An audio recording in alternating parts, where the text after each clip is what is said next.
It is really difficult to be an athlete dealing with a career-ending injury.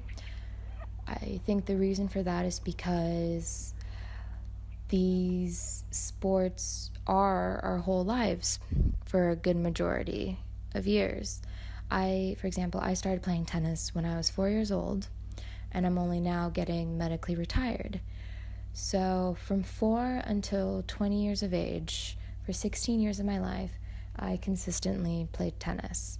And for certain parts of my life, it's all I knew. And it's where the majority of my friends were.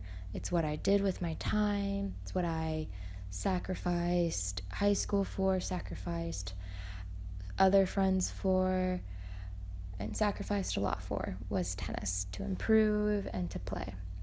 And it's really difficult dealing with career-ending injuries because all of a sudden it feels like a part of you is leaving, something that you don't want to happen, and something that's difficult to let happen when it's not your decision to leave your sport, when you're too injured to continue to play.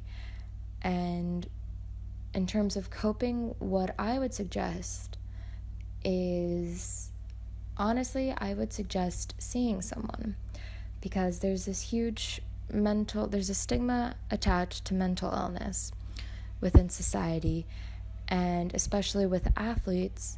I think it's difficult dealing with injuries, and this can lead to depression, and I think it's very serious for athletes. And I definitely recommend seeing someone if they begin to experience signs of depression, because it's not something that you want to turn into a long-term issue.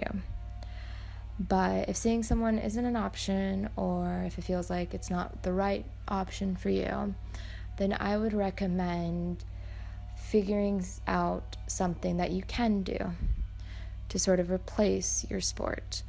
Maybe reading books is a hobby of yours, so maybe picking up some more books, spending time with friends, because now you have a lot of time and you can invest more on friendships and relationships, leaning towards your family to sort of help you mentally and emotionally with what's going on. There is a life outside of your sport. It just requires figuring it out, what that life is, what you want that life to be. And I was able to figure that out after finding out about the decision to medically retire me, but it was difficult to swallow at first. I felt like a part of my identity was gone, and I had to sort of replace that part of me. And it's not an easy process, and it doesn't have to be an easy process. You can take as long as you need.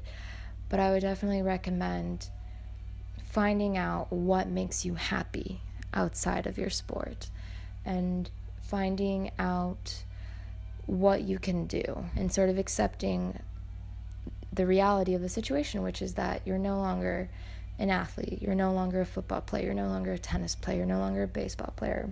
Whatever your sport may be, you're no longer that athlete.